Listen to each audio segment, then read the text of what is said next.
आज हम ज्योतिष के बारे में बात जो करने वाले हैं इस वीडियो में, इसका कोई कंटेंट नहीं है, कोई इसके पीछे कोई विचार नहीं है। जो आएगा टोटली नेचुरल आएगा। तो ज्योतिष जो है ना, वो केतु महाराज जो हैं वो ज्योतिष को रिप्रेजेंट करते हैं। चल देख वीडियो। तो केतु महाराज जब ज्योतिष को रिप्रेजेंट करते हैं ना, तो केतु कोई ऐसी चीज नहीं है जो प्लानिंग के साथ की जाए। केतु वो चीज है जो अनप्लान्ड चीज है, जिसके बारे में ना कोई विचार है, जिसके बारे में ना किसी चीज की क्या बोलते हैं, एक्सपेक्टेशन है। जब भी किसी व्यक्ति को कोई एक्सपेक्टेशन ना हो किसी चीज से, कोई भी कार्य करने से पहले कोई विचार ना आया हो, सिर्फ वो विचार ना आने का जो वो संदर्भ है वो ही केतु है। जब हम केतु के बारे में अब बात कर रहे हैं, तो केतु ना पूरा जो है नेचर को रिप्रेजेंट करता है, जो कि वो नेचर है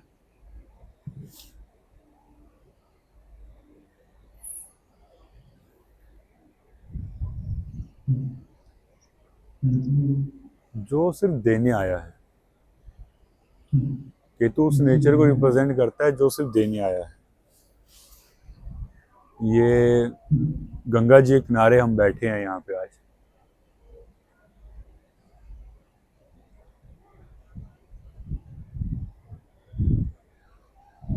ये जो पहाड़ यहाँ दिख रहे हैं, ये पेड़ पौधे जो दिख रहे हैं, जो ये हवाएं चल रही हैं, ये जो पानी, जो ये पवित्र जो जल है, ये बहता जा रहा है, ये सब केतु है, सब केतु।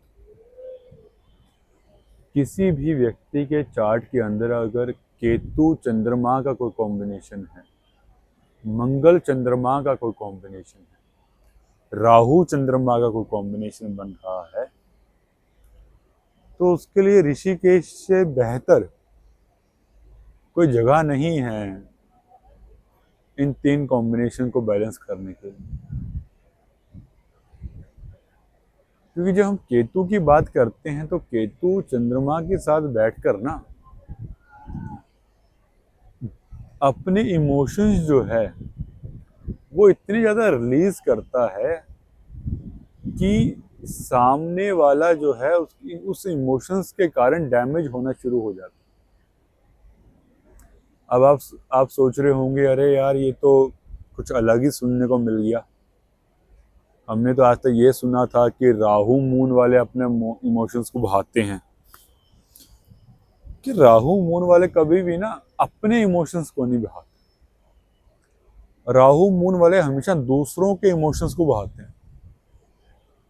जो केतु मून है ना, जो केतु चंद्रमा है, वो अपने नेचुरल जो उसका खुद का इमोशन जो है, जो उसकी खुद की जो चीज है, जो उसका खुद का जो इंटेंट है, उस चीज को सामने रखता है।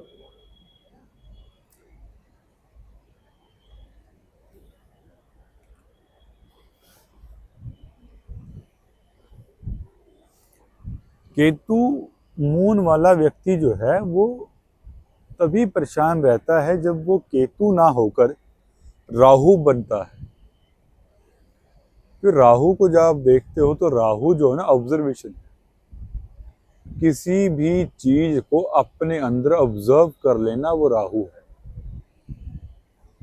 किसी भी चीज को अपने अंदर ऑब्जर्व कर लेना, वो राहु है।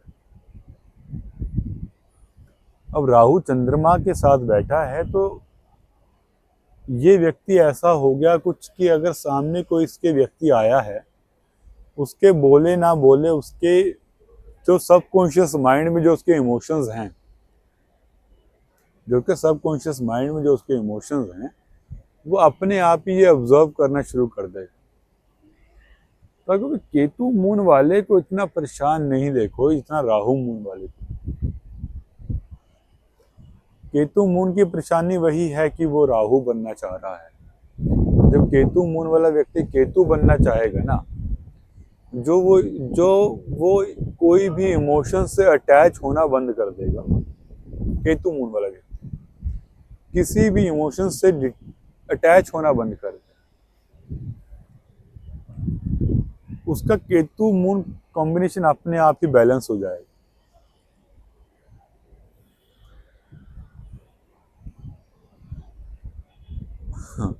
और माँ गंगा से अच्छा तो कुछ है ही नहीं केतु मून वाले के लिए कि यहाँ गंगा किनारे आके बैठे। बहुत बढ़िया ये चीज बता रहा हूँ मैं आपको, एक्सपीरियंस करोगे आप जब भी आप हरिद्वार आओगे, ऋषिकेश आओगे, कि आपको यहाँ पे आके कुछ करना नहीं है, घूमना नहीं है आपको यहाँ। ठीक है, राहु मून वालों को मैं बोलूंगा कि भाई घूमो, केतु मून वालों को मैं ये बोलूंगा तुम इस जगह बैठो, एक बोतल लो, खाली बोतल, उसमें गंगा जल भरो, वहां बैठ वो गंगा जल भर के ना आपको कुछ नहीं करना, बस वो पीना है। वो जब आप जल पियोगे ना, वो केतु है, वो जल चंद्रमा भी है। और वो जल केतु क्यों है? क्योंकि वो एक डिवाइन चीज है। और जितनी भी हमारे 5 तत्व हैं ना, वो किसी से जुड़े नहीं हुए, वो किसी से भी अटैच नहीं है वो चीज। ये जल बहता जा रहा है, कहीं रुक नहीं रहा। जहां रुक जाएगा वहां ये राहु हो जाएगा, और जहां ये व्यक्ति बहता रहेगा वहां केतु है।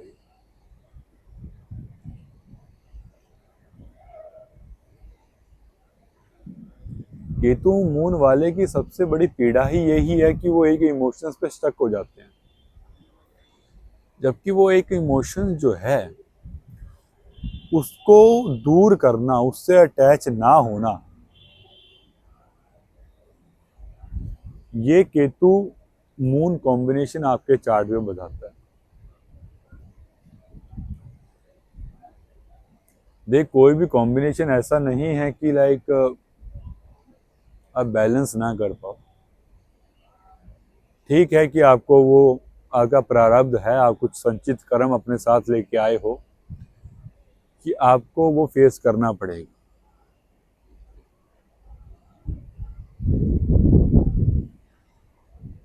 लेकिन अगर जो हम केतु मून की अब बात कर ही रहे हैं,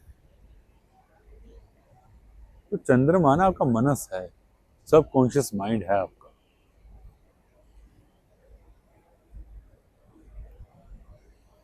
और केतु जो है वो मुक्ति है।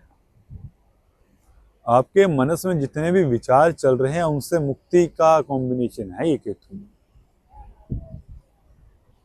केतु जो है ना वो अंदर लेने की चीज नहीं है, केतु जो है वो देने की चीज है। हमने क्या कहा यहाँ पे, हमने एक बात बोली यहाँ पे, एक कि जल है, अग्नि है, वायु है, पेड़ पौधे हैं, वृक्ष हैं, ये देने आए हैं, लेने नहीं आए। ये केतु। अगर जब व्यक्ति लेने की कामना को भूल जाता है और सिर्फ देने की इच्छा को रखता है अपने भीतर, तो केतु हो जाता है।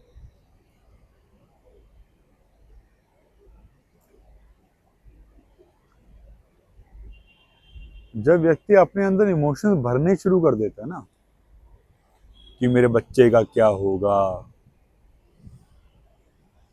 पैसों का क्या होगा, पति का क्या होगा, ये कुछ कर तो लेंगे, इनकी जिंदगी कुछ बन तो जाएगी, अरे वो इतना दुखी क्यों है, अरे वो ऐसा क्यों है, उसके इतना दर्द क्यों हो रहा है।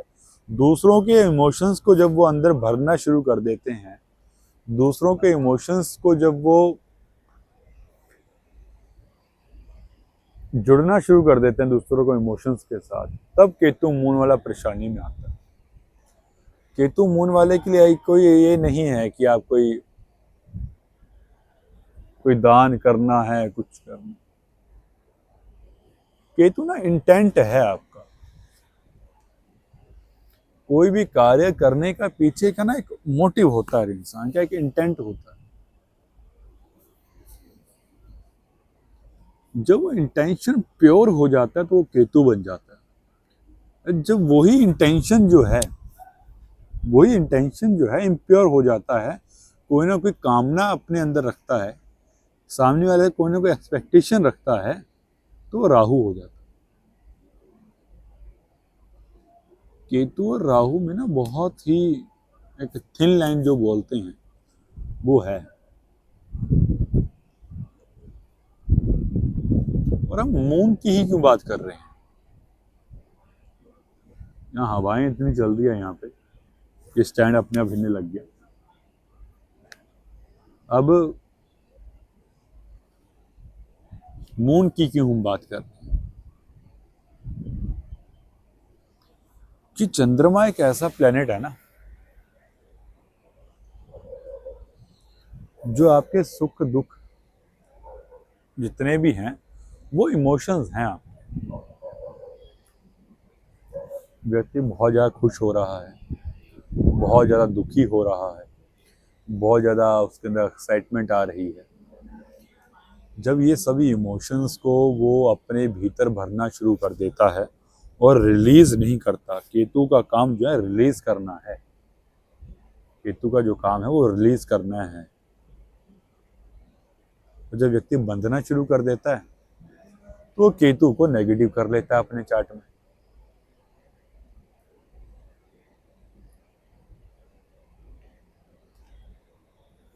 अब ये तो ही चंद्रमा की बात, हमारे इमोशंस की बात। अब उसके बाद क्या चीज आती है? वो आते हैं हमारा कॉन्शियस माइंड, जिसको हम चित्त बोलते हैं, चेतना बोलते हैं। वो जो है हमारा कॉन्शियस माइंड है। अब उस कॉन्शियस माइंड को हमारे चार्ट में जो मरकरी है वो रिप्रेजेंट करता है। अब अगर कोई भी व्यक्ति जो है किसी के कॉन्शियस माइंड को, चित्त के अंदर भरे जितने भी विचार हैं उनको अपने अंदर धारण करना शुरू कर दे, तो उसके आप चार्ट में कॉम्बिनेशन देखो जिसको हम बोलते हैं राहु मरकरी कॉम्बिनेशन।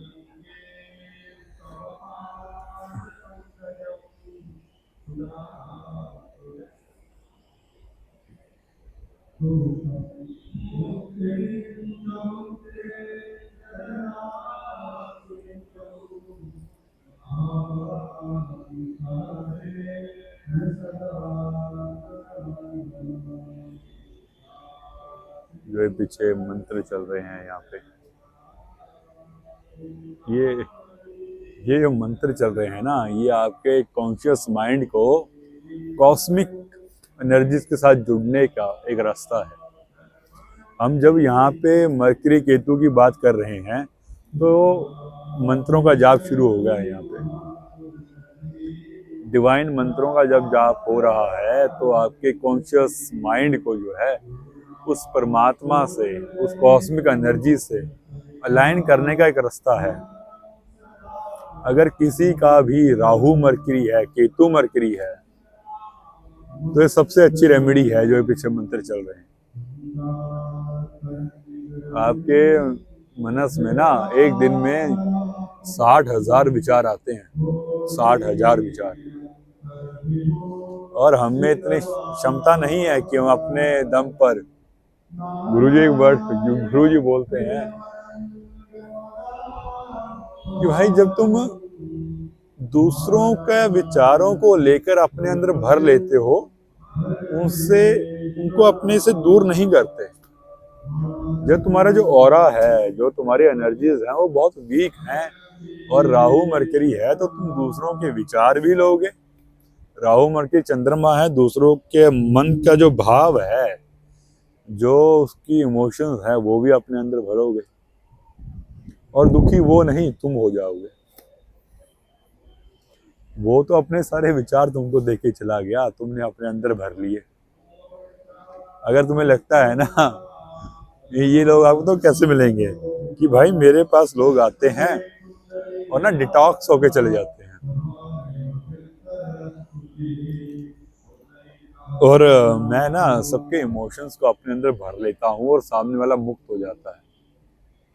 शुरू शुरू में तो इनको बहुत मजे आते हैं कि सामने वाले के इमोशंस बैलेंस हो रहे हैं, कॉन्शियस माइंड बैलेंस हो रहा है, वो ठीक हो रहा है, वो स्टेबल हो रहा है।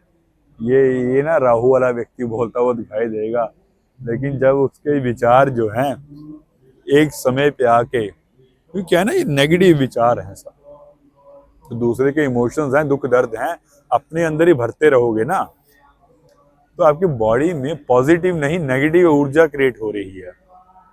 तुम अपने आप को ना डस्टबिन बना रहे हो। राहु मरकरी मून वाले अपने आप को डस्टबिन बना रहे हैं। लोग आते हैं, अपना गंद जो है तुम में डाल के चले जाते हैं और खुद ठीक हो जाते हैं और चल देते हैं।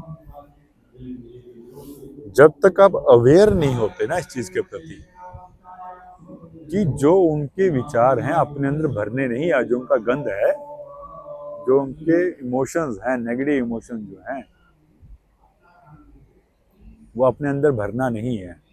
आएंगे, सुनो, दूसरे कान से निकालो। अगर तुम उनको धारण करके बैठ गए ना, तो एक टाइम पीरियड ऐसा आएगा कि कैंसर भी तुम्हें होगा, कैंसर भी तुम्हें होगा, कोई ना कोई बॉडी पार्ट काम करना भी तुम्हारा ही बंद करेगा, समस्याएं भी तुम्हें ही आएंगी। फिर तुम कहोगे यार मैं तो सारी उम्र दूसरों का भला करता रह गया और मेरे साथ ये हो रहा है। देखो, अगर तुम दूसरा गंद अपने अंदर भर रहे हो ना, और उसके बाद तुम उसको साफ सफाई नहीं कर रहे हो उस चीज की, तो गलती तुम्हारी है, परमात्मा की नहीं है। परमात्मा ने तुम्हें यहाँ पर इसलिए नहीं भेजा था कि तुम दूसरों को ठीक करो, इसलिए भेजा था कि तुम खुद को ठीक करो। गुरुजी ने एक बात बोली यहाँ पे कि परमात्मा ने तुम्हें दूसरों को अवेयर करने के लिए तो बाद में भेजा है। परमात्मा ने तुम्हें खुद को जानने के लिए भेजा है यहाँ पे, कि तुम खुद को जान पाओ कि मैं कौन हूँ, मेरा क्या मोटिव है। जब तुम खुद के वाय को पकड़ लोगे और तुम स्पिरिचुअलिटी की ओर निकल लोगे, उस जर्नी की ओर निकल लोगे जो एक मुक्ति का मार्ग है, जो कि 12वां घर है कुंडली के अंदर।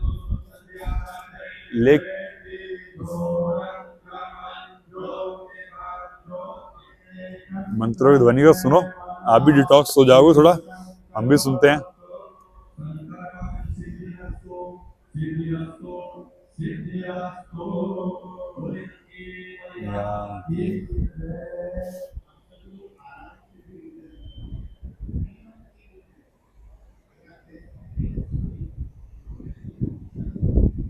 गंगे मियाँ की जय। तो यहाँ बात कर रहे थे अवेयरनेस की।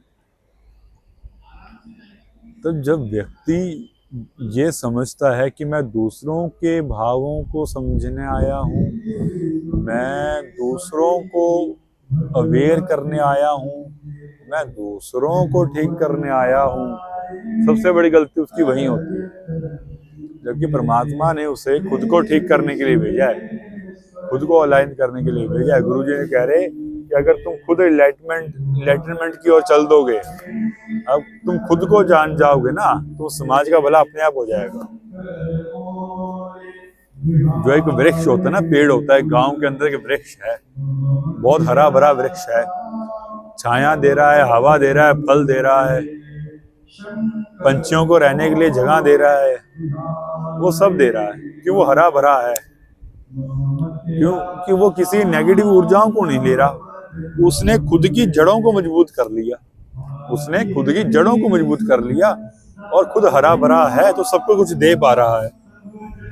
लेकिन दूसरी ओर अगर वो ही वृक्ष जो है नेगेटिव ऊर्जाओं को ऑब्जर्व करना शुरू करते, नेगेटिव ऊर्जाओं को ऑब्जर्व करना शुरू करते, तो वो हरा भरा नहीं रहेगा, वो बंजर हो जाएगा। अब जब वो बंजर हो गया, कैसे बंजर हुआ? दूसरों की नेगेटिव ऊर्जाओं को अपने अंदर लेना शुरू कर दिया, उसकी जड़ें खत्म हो गई, वहां पे केतु खत्म हो गया, वहां पे राहु आ गया। जब राहु आ गया ना, उसके भीतर नेगेटिव ऊर्जाओं को ऑब्जर्व करना शुरू कर दिया, अब वो बंजर हो गया। तो अब वो ना छाया दे पा रहा है, ना वो ऑक्सीजन दे पा रहा है, ना वो फल आ रहे हैं उस पे, और ना वो अच्छा दिख रहा है, खत्म हो चुका है वो। तो इसी चीज को आपको जो है समझना है कि आप एक वृक्ष हो।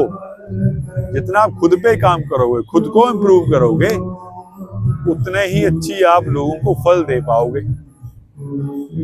ठीक। तो कार्य जो है दूसरों पर नहीं, खुद पे करना है।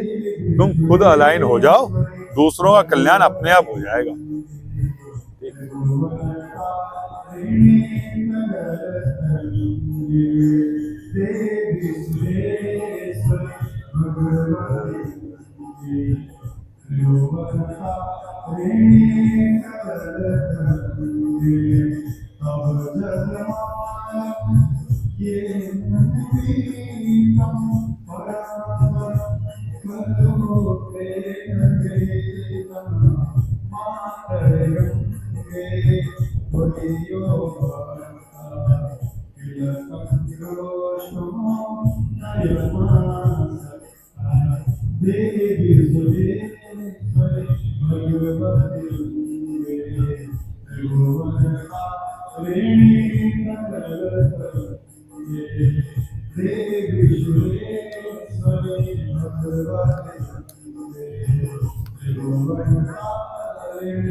आज के आनंद की जाए।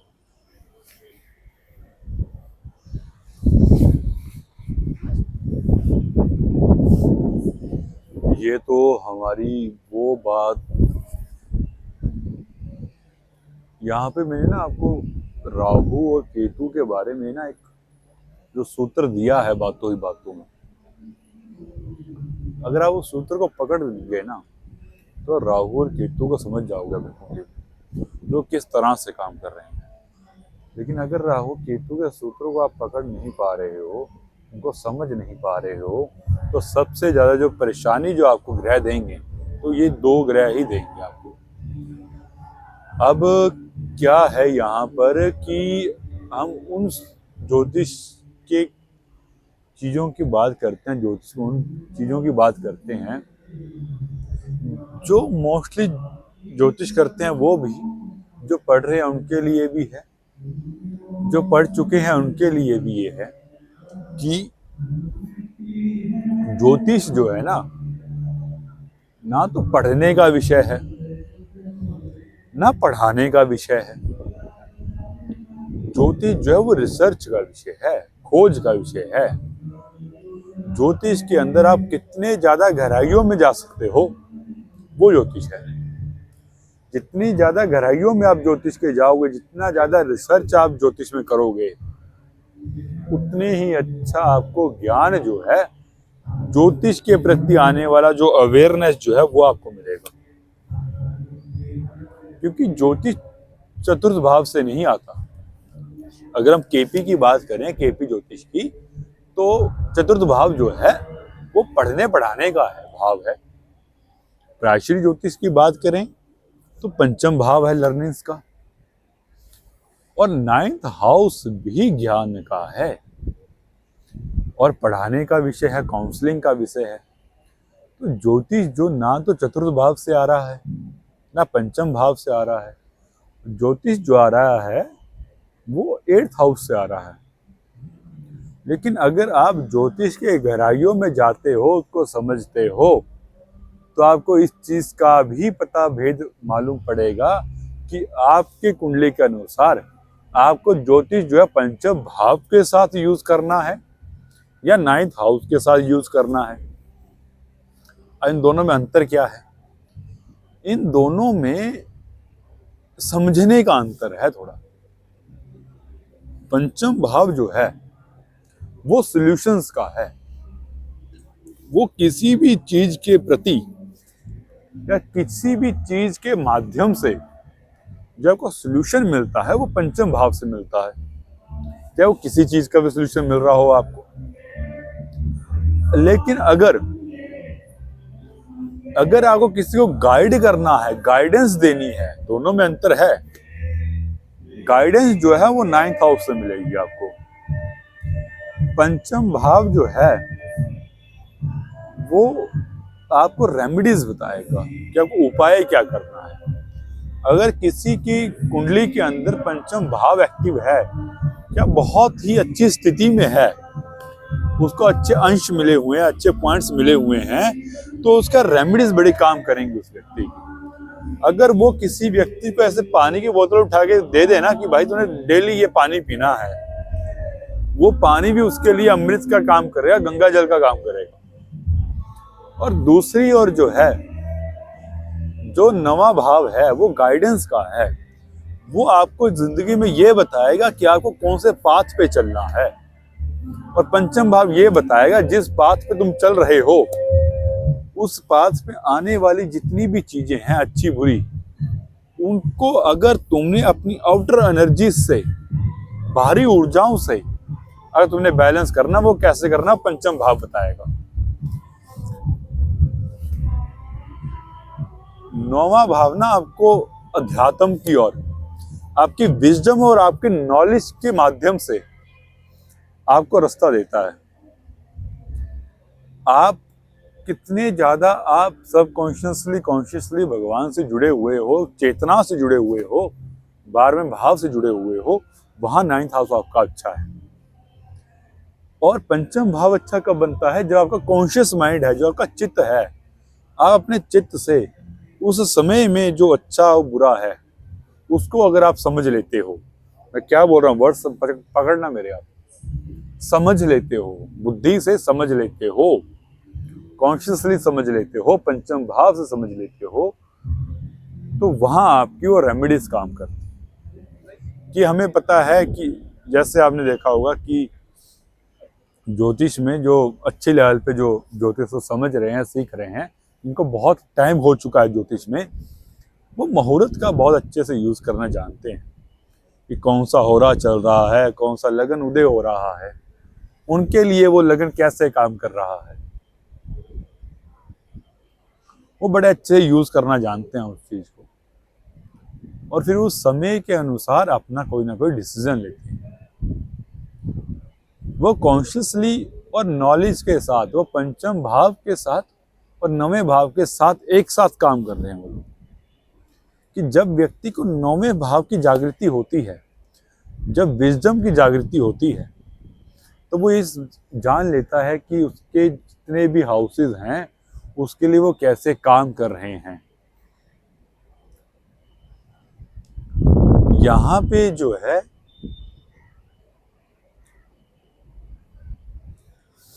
वो व्यक्ति अपनी कुंडली को जानना शुरू कर देता है। अब हमने ये क्यों बोला कि ज्योतिष जो है, इसके बारे में कुछ मैं आपको एक बात बताता हूँ कि अगर आप ज्योतिष नहीं पढ़ रहे हो, अगर आप ज्योतिष नहीं पढ़ रहे हो, आपको सिर्फ सुनने में, जानने में, खुद के बारे में अगर इंटरेस्ट है, तो आपको एस्ट्रोलर के पास जाकर ये नहीं पूछना कि मैं क्या उपाय करूँ, या मुझे क्या मेरा वो होगा नहीं होगा, कैसे होगा। ज्योतिष इन चीज़ों के लिए नहीं बना, ज्योतिष सिर्फ गाइडेंस के लिए बना। उनसे वो ये पूछिए कि क्या मेरे लिए सही है, बस क्या मेरे लिए करना सही है, क्या उचित है मेरे लिए करना। अगर ये चीज़ को अगर आप पकड़ ले गए ना, तो कोई किसी भी तरह का उपाय करने की आवश्यकता नहीं है। वहाँ उपाय आपको तभी करना पड़ता है जब आपको ज्ञान नहीं होता, विजडम नहीं होता आपके पास। और आपका विजडम है, ज्ञान है, नॉलेज है, गुरु का आशीर्वाद है, गाइडेंस है, टोटली 9th हाउस है, तो आपको किसी चीज़ की आवश्यकता नहीं है। उसके बाद एक बार गुरु का आशीर्वाद मिल गया, ज्ञान मिल गया गुरु का, सब अपने आप बैलेंस हो जाता है। ये आपको रास्ता मिल जाता है वहाँ पे कि कौन से रास्ते पे क्या चलना है, कैसे नहीं। तो मैं आपको अगर एक चीज़ बताऊं कि अगर आप किसी भी ज्योतिषी के पास जाओ तो उनको सिर्फ ये पूछना कि मेरे लिए कौन सा मार्ग सही है, बस मुझे क्या करना है क्या नहीं करना। उपायों पे इतना मत जाइए आप, क्योंकि व्यक्ति जो है ना वो बाहरी चीज़ों को ठीक करने की ना उसकी कैपेबिलिटी नहीं है। अगर मैं एक वर्ड का यूज़ करूं अगर, और उस भाव को अगर आप पकड़ पाओ, वर्ड को मत पकड़ना, भाव को पकड़ना, कि किसी व्यक्ति की औकात नहीं है इतनी कि वो बाहरी जगत जगत को बदल दे। पहले अपने अंदर भीतर जो अपने अंदर की एनर्जीज है ना उनको समझिए, उनको बैलेंस कीजिए, बाहर वाले अपने आप हो जाएंगे। मनुष्य इसी वहम में जीता रहता है, इसी इल्यूजन में रहता है कि बाहरी एनर्जी को ठीक कर दूं, मैं ये उपाय कर दूं, ये दान कर दूं, ये बहा दूं, ये दबा दूं, जबकि अंदर वाली चीज़ों को ठीक करना ज़्यादा आवश्यक है। जो अंदर वाली चीज़ों को अपने आप बैलेंस करना शुरू कर देगा, खुद की मेहनत से ज्ञान से शुरू कर देगा, बाहरी जो चीज़ें अपने आप बैलेंस होनी शुरू हो जाएंगी। ठीक है, तो वास्तु भी कुछ ऐसे ही काम करता है। लोग घर के अंदर देख रहे होते हैं कि ये चीज़ बैलेंस हो जाए, ये इस दिशा में रख दूं, वो चीज़ वो उस दिशा में रख दूं, बाहरी चीज़ों को बैलेंस करने में लगे, अंदर पता नहीं क्या चल रहा है, अंदर गंद भर रहे हैं आपने। जब अपने अंदर गंद निकाल देंगे, अंदर बैलेंस कर लेंगे 5 तत्वों को, घर के अंदर जो 5 तत्व हैं अपने आप बैलेंस होने शुरू हो जाएंगे। तो ये यही ज्योतिष है, यही ज्योतिष का ज्ञान है यहाँ। जय श्री राम। हर हर गंगे, हर हर महादेव।